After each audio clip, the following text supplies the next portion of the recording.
آداب، میں ناصر شرما ہوں۔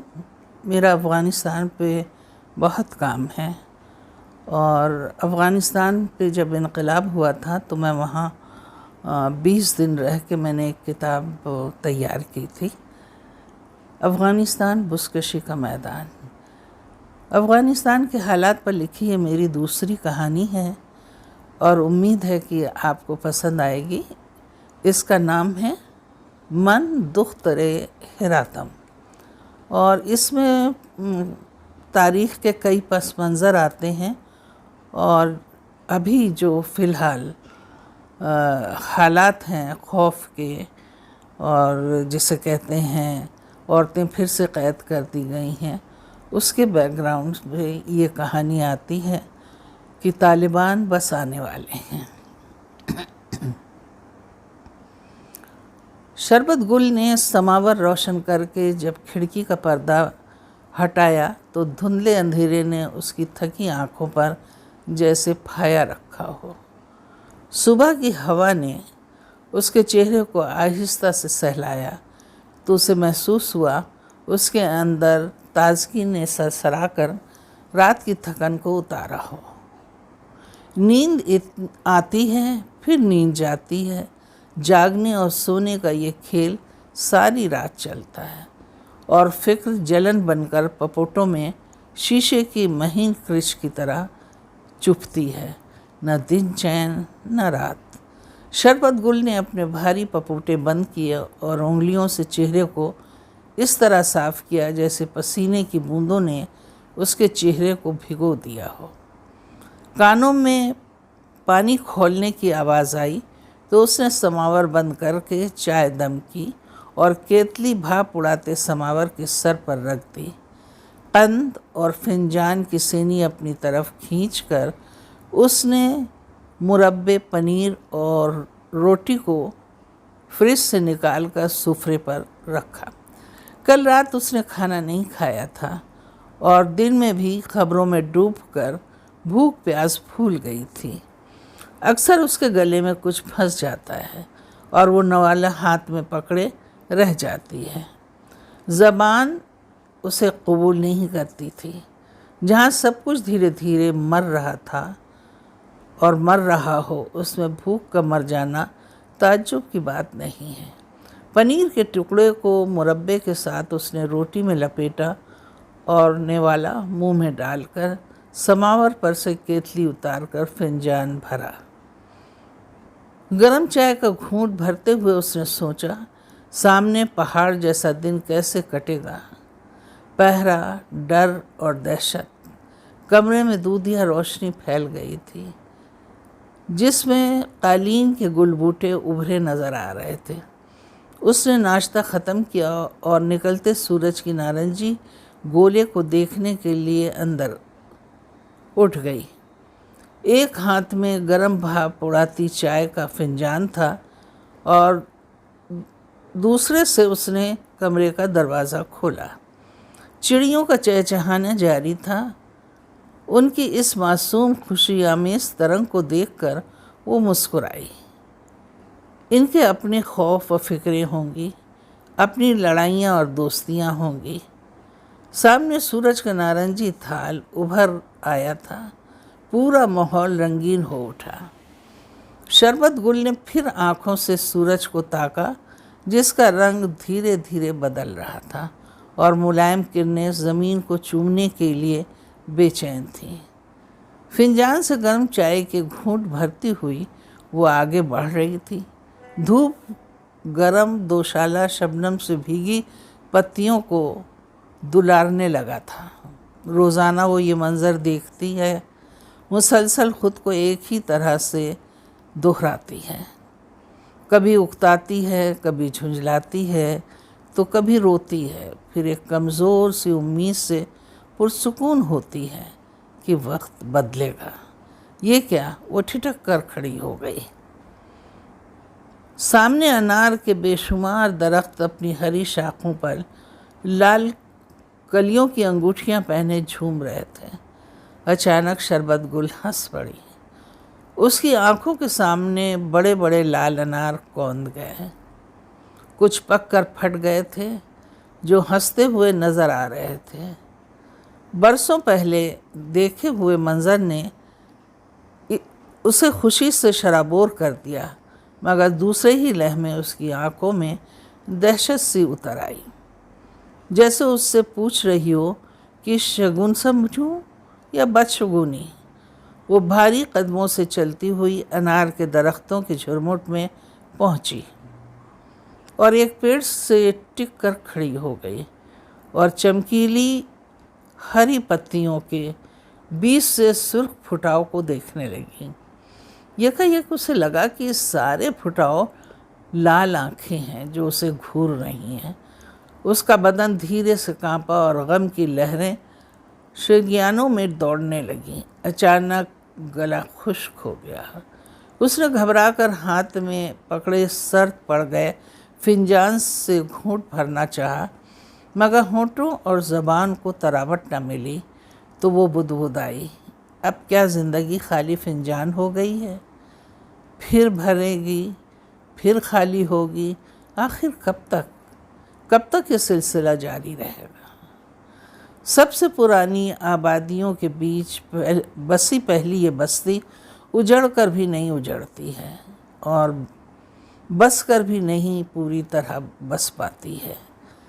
جلتے انگاروں کی تپش پر بھیڑیں بھونی جائیں گی، اس کا مزہ لینے والے آتے جاتے رہیں گے، مگر شہیدوں کے نام پر سے گناہوں کے قتل عام پر لالا کے پھول کھلنا کبھی بند نہیں ہوں گے۔ وہ مسلسل اگتے اور مرجھاتے رہتے ہیں۔ اب پورے 20 سال بعد اچانک انار کے درختوں میں کلیوں کا پھوٹنا کس بات کی طرف اشارہ ہے؟ اب ان کے پھل دینے کی عمر بیت چکی ہے، اب نئے پودے لگانے پڑیں گے۔ شربت بل کے کانوں میں پرانے کاشتکار کی آواز گونجی۔ اس نے نظریں اٹھا کر درختوں کو دیکھا جس میں سے ملائم دھوپ چھن کر زمین پر گلبوٹے بنا رہی تھی۔ اسے خیال گزرا، یوں تو انار کے پیڑ 100 سال تک چلتے ہیں، شاید وہ ماحول و موسم کی بنا پر ہو۔ یہاں تو پچھلے کئی برسوں سے نہ انار نکلے، نہ انگور کی بیلوں نے رس ٹپکائے ہیں۔ آج یکایک ان بانجھ درختوں نے اپنی شاخوں کو لال پھٹاؤ سے سجا لیا ہے، جس نے اس کے اندر کئی طرح کے سوالوں کو جنم دیا ہے۔ وہ خالی فنجان کو ہتھیلی کے بیچ دبائے کمرے کی طرف آئی۔ ماحول اجالے سے بھر گیا تھا، پیڑوں کی پھنگیوں پر دھوپ اتر آئی تھی اور پہاڑ سا دن سامنے پڑا تھا جس پر بیکاری اور پریشانی میں وہ سوال گونجتا رہے گا کہ وہ آ رہے ہیں اور جلد ہی آ رہے ہیں، جبکہ ان کو جھنڈوں میں آتے جاتے سہتے سبھی دیکھ رہے تھے۔ وہ رکے کب تھے اور پوری طرح گئے کہاں تھے؟ اس نے کمپنی جانے کی تیاری شروع کر دی، یہ سوچ کر کہ کب تک وہ افواہوں سے ڈر کر گھر میں چھپی رہے گی۔ اسے موجودہ سرکار کی کوتاہیوں پر غصہ آ رہا تھا۔ جب جانا ہی تھا تو آ ہی کیوں تھے؟ کتنے آئے؟ تاریخ کے پردے میں کبھی گھوڑے دوڑاتے ہوئے تو کبھی ہاتھیوں پر فوجوں کے ساتھ اور ٹھہر گئے، کبھی حقہ منشیان آئے تو کبھی درانی تو کبھی میر وائس ہو تک، سب نے اس مٹی سے جڑ کر زمین کو بہت کچھ دیا۔ پشتون خون کئی روانی 300 سال پرانی ہے، جس نے شعور دیا، مگر یہ کون سے پشتون ہیں اور باہر سے لائے فتوے پر ہم پر لاتے رہتے ہیں یا پھر ان سے ہاتھ ملا کر نئی سوچ کو پشتونوں پر زور زبردستی سے منواتے ہیں، پچھلے تجربوں سے کچھ نہیں سیکھتے ہیں کہ یہ زمین ہماری ہے اور ہمیں اس پر رہنے کا حق ہے، اس کو برباد کرنے کا نہیں۔ شربت گل کے اندر پرانی یادوں نے طوفان سا اٹھا دیا تھا۔ روز وہ کوشش کرتی کہ ماضی میں داخل نہ ہو، مگر جانے کہاں سے وہ پرانی یادوں کا حصہ حال بن کر اسے دبانے لگتا تھا اور دہلانے لگتا تھا۔ تنہا عورت جس کے خاندان کے کئی مرد ہر بدلتے سیاسی موسم میں مارے گئے، اور آخری مرد اس کی زندگی کا اس کا محبوب تھا، جو پشتون نہیں تاجک تھا۔ ارغنام ندی کے کنارے بابا نے اسے میرے ساتھ دیکھ لیا تھا اور منع کیا تھا کہ اس سے ملنے کی جانے کی ضرورت نہیں ہے، مگر کچھ دن ہم نہیں ملے اور پھر سے ہمارا ملنا جلنا شروع ہو گیا۔ وہ شادی کر کے مجھے دوسرے ملک میں بسانا چاہتا تھا۔ مجھے پتہ تھا کہ اس طرح کی شادی کے بعد میں اپنے خاندان والوں سے کبھی نہیں مل پاؤں گی۔ میرے گھر کے دروازے میرے لیے ہمیشہ کے لیے بند ہو جائیں گے۔ اس کی محبت میں دیوانی میں ماں باپ کی شفقت کو بھی بھول چکی تھی۔ مجھے ہر حال میں شہباز کو حاصل کرنا تھا۔ ہم دونوں پوری طرح جوان بھی نہیں ہوئے تھے، مگر ہماری چاہت پوری طرح جوان ہو چکی تھی۔ کبھی کبھی ہم یہ بھی بھول جاتے تھے کہ اگر کسی کی نظر ہم پر پڑ گئی تو کیا ہوگا، مگر میں نے بہت بعد میں جانا کہ مجھ پر کسی کی نظر پڑ چکی تھی۔ جب شہباز مجھ سے کئی دنوں تک ملنے نہیں آیا تو میں پریشان سی رہنے لگی۔ وہ دن روسی فوجوں کے لوٹنے کے تھے۔ چاروں طرف ایک گہما گہمی سی تھی اور بابا کو فکر ہماری تھی۔ سرکار بدل گئی تھی، تکلیفیں بڑھ گئی تھیں۔ ماں اکثر سر پیٹ کر کہتی، نہ تب قرار تھا نہ اب۔ دونوں بھائی اس افراتفری میں جانے کہاں چلے گئے یا گم ہو گئے۔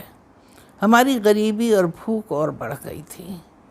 اس مصیبت سے نکلنے کا ایک ہی راستہ تھا، بابا اس ادھیڑ کی بات مان کر میرا ہاتھ اس کے ہاتھ میں دے دیں اور بدلے میں ملے روپیوں سے وہ باقی کے دن سکھ سے گزار سکیں۔ ماں راضی نہ تھی، مگر بابا کا ماننا تھا کسی غریب کے گھر بیاہ کر کیا حاصل ہوگا، نہ یہ سکھ سے رہے گی اور نہ ہمارے ہاتھ افغان رسم کے مطابق کچھ دام ہی ہاتھ لگے گا۔ اور میں بیاہ دی گئی۔ وہ دن دہشت بھرے تھے۔ خون اور گولیوں کے ساتھ بموں کی آوازوں میں عادی تھی۔ میں خود خوف زدہ تھی۔ اس دن لگا تھا کہ نکاح کے ساتھ ہم سب محفوظ ہو گئے ہیں اور ہمارے سر پر مضبوط چھت اور بھر پیٹ کھانا ہے۔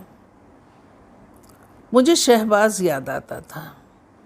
سچ پوچھا جائے تو وہی سہارا تھا اس اندھیرے میں ایسی روشنی کا جس کے سہارے میں جی رہی تھی۔ یادیں میرا شیش محل تھیں۔ شربت گل نے اپنی پیشانی سہلائی، تبھی دروازے پر دستک ہوئی اور کھکارنے کی آواز آئی۔ شربت گل کا دھڑکتا دل سنبھل گیا۔ خود کو سنبھالتی ہوئی وہ صدر دروازے کی طرف بڑھی اور سر پر روسری ٹھیک سے جماتے ہوئے بولی، کیسے آنا ہوا حاجی؟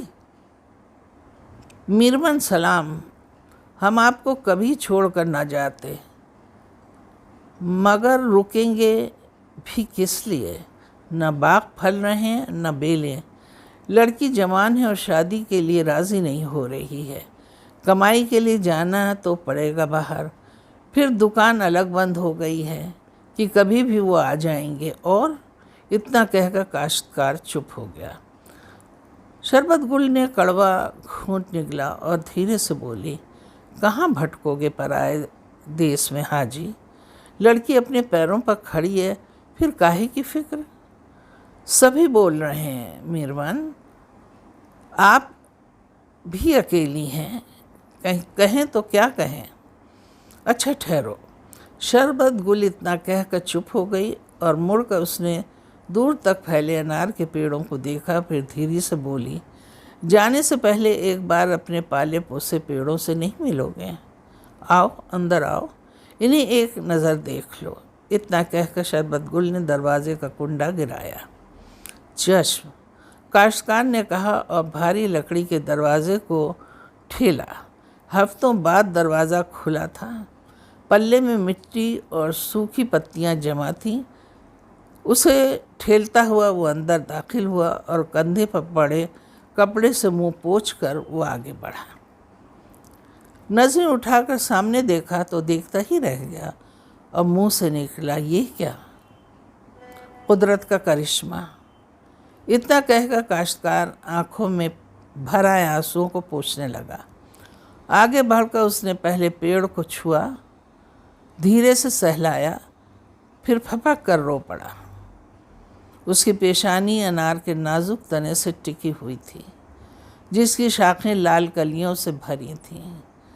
اس کے ہلتے بدن کے ساتھ پیڑ بھی جیسے اس کو باہوں میں لے کر کانپ رہا ہو۔ شربت گل کی آنکھیں بھر آئیں، جس میں یادوں کا وہ سما بندھ گیا جب وہ شادی کے بعد اس بڑے شاندار گھر میں آئی تھی۔ تب اناروں کے پکنے اور پھوٹنے کے دن تھے، جنہیں دیکھ کر اس کے منہ میں پانی بھر آیا تھا۔ اس کا ذائقہ چکھنے کے لیے وہ بے چین ہو اٹھی تھی۔ اس کی زبان سے رال ٹپک رہی تھی۔ بھوک اور پیسے کی کمی کو اس نے بچپن سے دیکھا تھا، اس لیے کاشتکار کی تکلیف کو زمیندار ہونے کے باوجود سمجھ رہی تھی۔ کاشتکار نے جی ہلکا کر منہ کو پوچھا، پھر بھرائی ہوئی آواز میں کہا، اب جانا کہاں ہے؟ کل میں مزدوروں کو لے کر آتا ہوں، جیسا ٹھیک سمجھو حاجی۔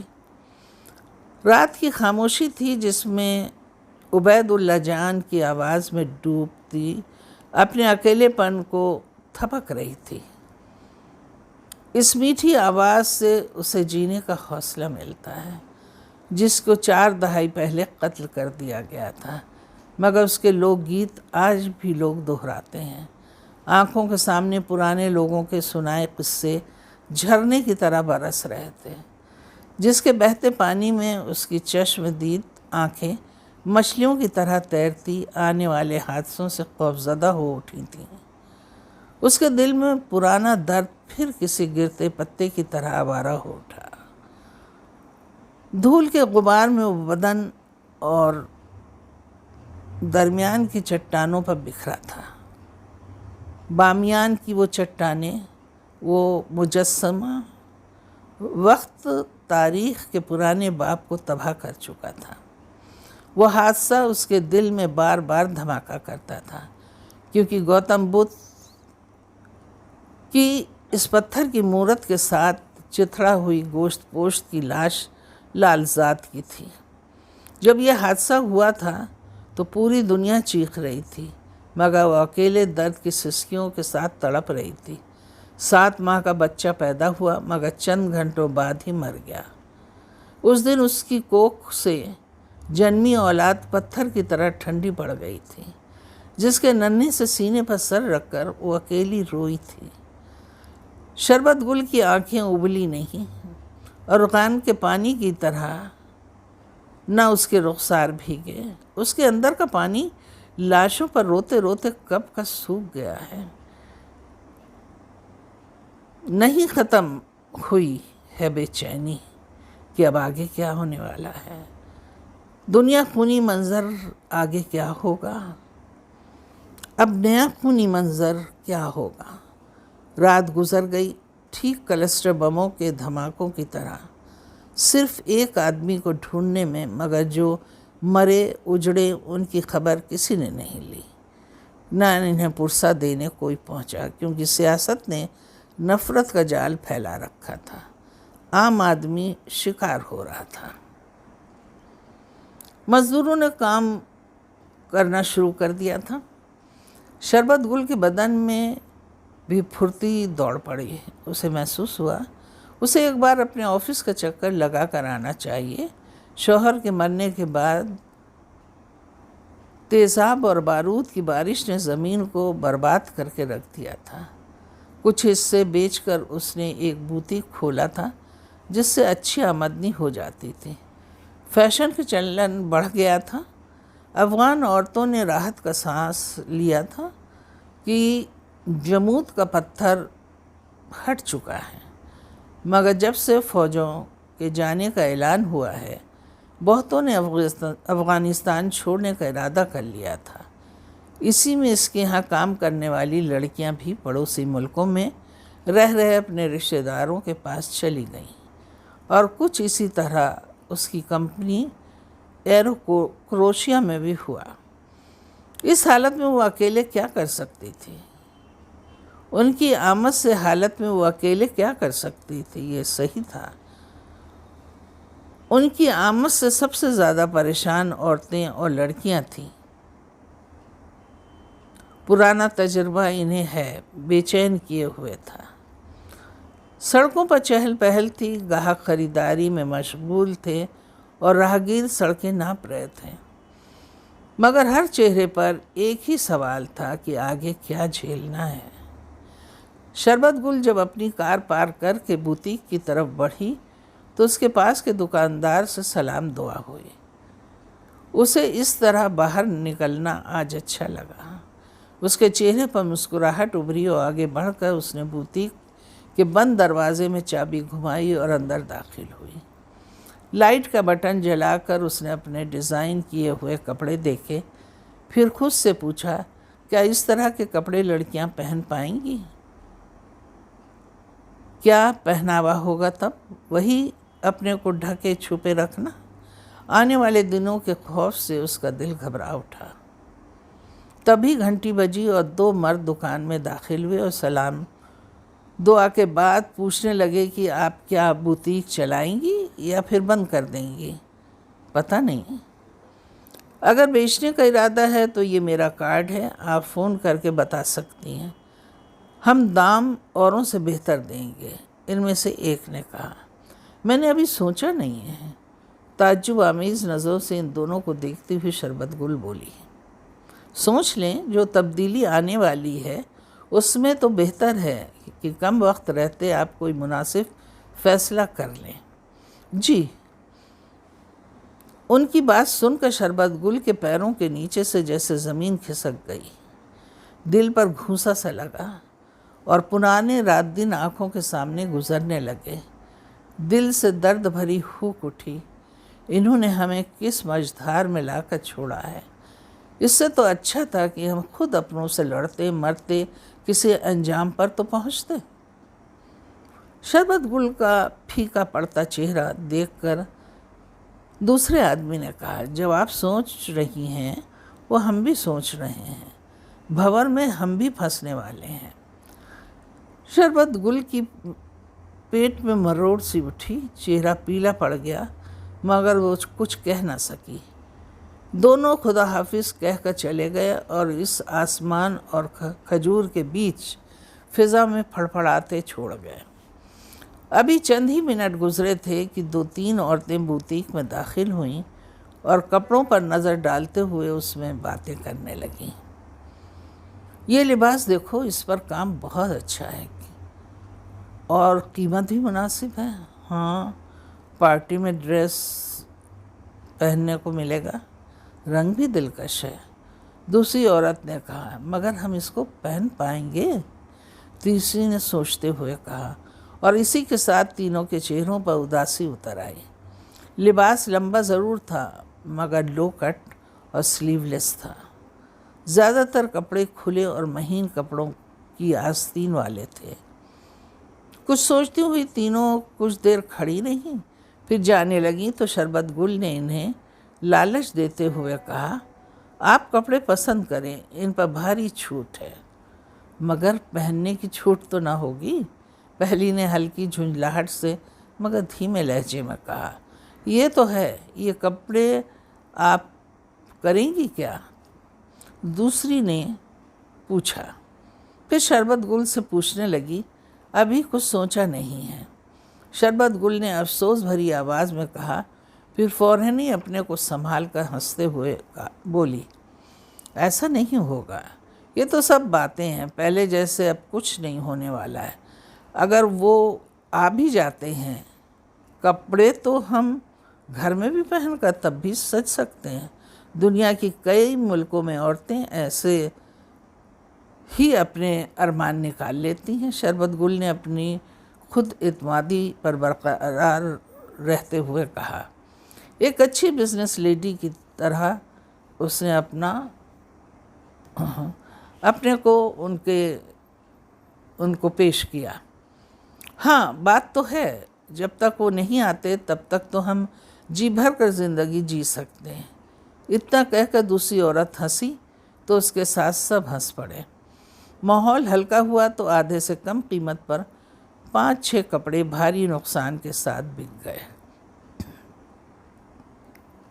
ان کے جانے کے بعد شربت گل نے اپنی بھری الماریوں کی طرف دیکھا اور اس خیال سے کانپ اٹھی کہ تب ان کپڑوں میں آگ لگا دی جائے گی یا پھر۔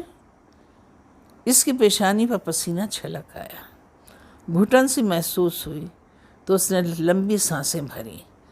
کاؤنٹر پر پھیلی دھول کی ہلکی سی پرت کو وہ صاف کرنے لگی۔ پچھلے 2 برسوں میں کووڈ-19 کی وجہ سے بیکاری اور بیماری نے بہتوں کے پیر اکھاڑ دیے تھے۔ افغانستان میں لاشوں اور قبرستان کا رشتہ کوئی نیا نہیں ہے، مگر اس میں بیماری نے کچھ زیادہ ہی گنتی بڑھا دی تھی۔ اب امید تھی کہ لوگوں کو کہ دیگر ممالک نے بیماری کم ہونے سے اپنے دروازے کھولنے شروع کر دیے ہیں تو زندگی پہلے کی طرح پٹری پر آ جائے گی، مگر سیاست کے اس نئے فیصلے نے افغانیوں کو ایک فکر سے نڈھال کر دیا تھا جس میں ظلم ستم کا رنگ زیادہ گہرا ہے، جو خوف سے جینے نہیں دے رہا ہے۔ شام کو جب شربت گل بوتیک سے گھر کی طرف نکلی تو اس نے کچھ تازہ پھل اور سبزیاں خریدیں اور کچھ شیرینی بھی۔ سبھی چیزوں کے دام آسمان چھو رہے تھے۔ اس کے مہنگے کپڑے سستے داموں میں چلے گئے تھے۔ اب آگے جانے کیا ہوگا؟ تب شاید سڑک پر فقیر اور اپاہج آج سے زیادہ نظر آئیں گے اور عورتیں کم۔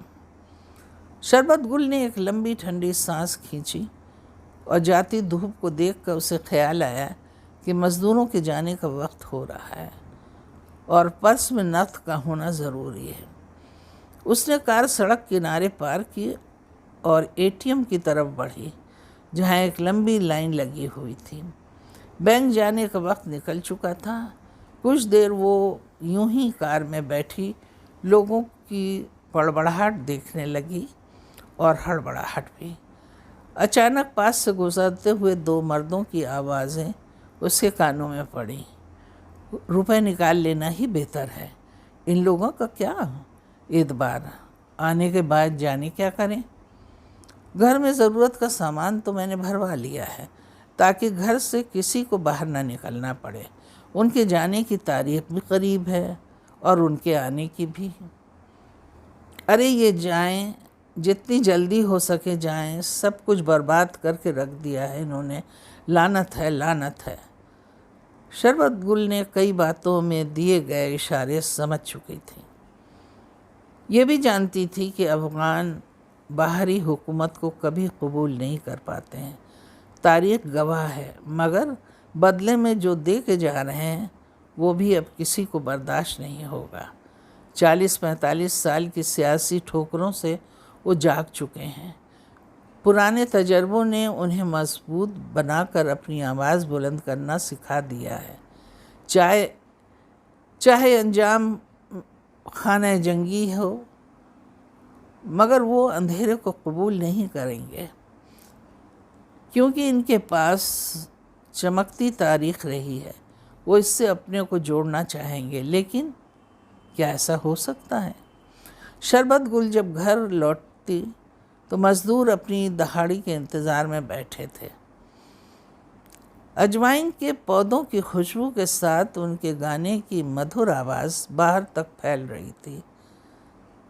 فواد اندرابی کی آواز اسے بھی بھاتی تھی۔ اس کی بانسری اور چک چاک بجانا لوگوں کو دیوانہ بنائے رہتا تھا۔ اس کے دل و دماغ کا بوجھ بٹ سا گیا تھا۔ وہ من مسکراتے ہوئی گھر میں داخل ہوئی۔ مزدوروں کے جانے کے بعد اس نے اپنا کڑھائی کا سامان نکالا اور ادھوری پھولوں کی بیل کو کاٹنے لگی۔ تبھی فون بج اٹھا۔ ہیلو، سلام، آواز آئی۔ کیسی ہو لالا رخ، سب خیریت؟ سوئی کو سلک کے کپڑے میں کھوستے ہوئے شربت گل نے پوچھا۔ میں تو ٹھیک ہوں، مگر تمہارے تئیں میں بہت پریشان ہوں۔ ضد چھوڑو اور کینیڈا آ جاؤ، ورنہ پھنس جاؤ گی۔ لالا رخ نے 1000 بار کہی اپنی بات، پھر دہرائی۔ اتنا آسان نہیں ہے، وہ دھیرے سے بولی۔ واقعی تم شاید دہشت لیلا کے قتل عام کو بھول چکی ہو۔ 10,000 مارے گئے تھے۔ ہتھیار ڈالنے کے بعد اس دھوکے کا بدلہ وہ لیں گے، چن چن کا حساب چکائیں گے، اور اس چپیٹ میں بے گناہ بھی مارے جائیں گے۔ لالا رخ نے اس سانحوں کی طرف اشارہ کر دیا جو دل دہلانے والا تھا۔ اس کے چہرے پر کھلی مسکراہٹ غائب ہو گئی اور اس نے فون بند کر دیا۔ سکون سے جینا چاہو تو بھی کبھی پرانی یادیں تو کبھی ملک سے بھاگے ہوئے لوگ کچھ بھی بھولنے نہیں دیتے ہیں۔ فون کی گھنٹی بجتی رہی، رک رک کر بجتی رہی، مگر اس نے فون نہیں اٹھایا۔ اپنے کو سنبھالنے کے لیے وہ لائی ہوئی چیزوں کو رکھنے لگی، پھر رات کا کھانا بنانے میں مشغول ہو گئی۔ لالا رخ اس کے بے چین کئی دوست ہیں جو اس طرح سے جیتے ہیں، اور اس میں اس کے بچپن کے دوست بھی ہیں۔ دونوں نے ایک ساتھ نمدہ کاٹنا اور چھوٹے چھوٹے قالین بننا سیکھنا شروع کیا تھا۔ اپنا چھوٹا سا گھر اسے یاد آیا۔ ہمیشہ کی طرح اس کی روح بھٹک کر اس کے گھر کے کمرے اور آنگن میں چکر کاٹنے لگی، جس کا کوئی وجود اب باقی نہیں بچا تھا، مگر وہ ذہن میں محفوظ اس گھر کو یاد کر رہی تھی اور اسی میں جی رہی تھی، اور اسی میں اپنی خوشی کی تلاش کر رہی تھی۔ اچانک اسے وہ گانا یاد آ گیا جس میں افغانی شاعر داؤد سر خوش نے ہزاروں افغانوں کا درد انڈیا ہے آشیانہ گشتم، خانے بے خانے گشتم۔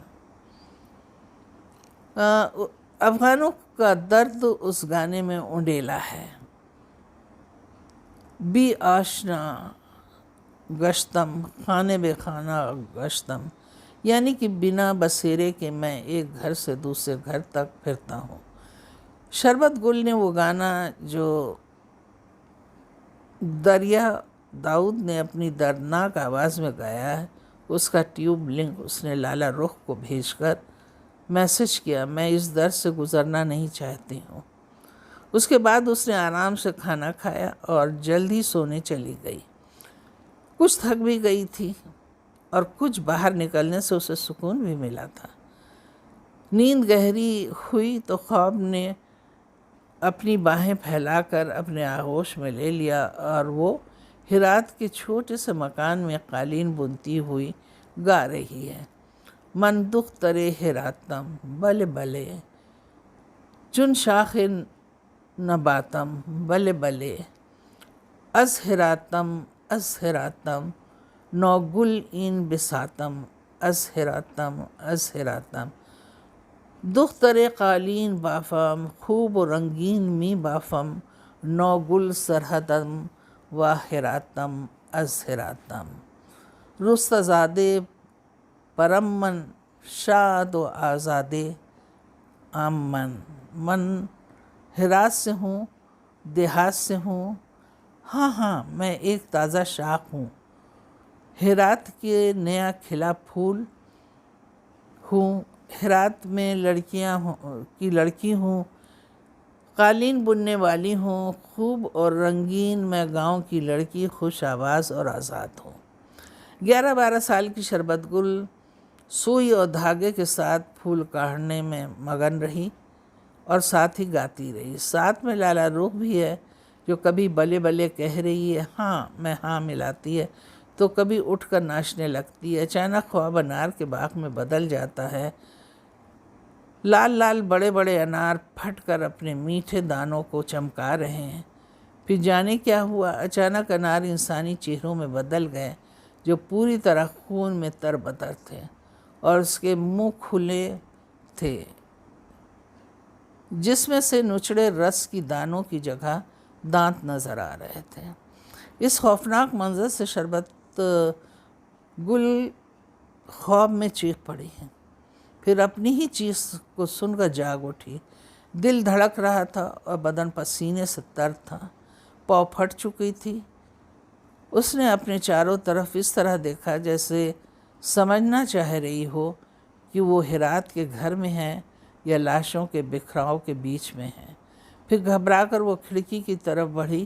باہر باغ میں انار کے درخت کی شاخیں جھوم رہی تھیں جس پر لگی لال لال کلیاں مسکرا رہی تھیں۔ اس نے کسی طرح تھوک نگلا اور خود سے پوچھا، یہ شگن ہے یا بد شگنی؟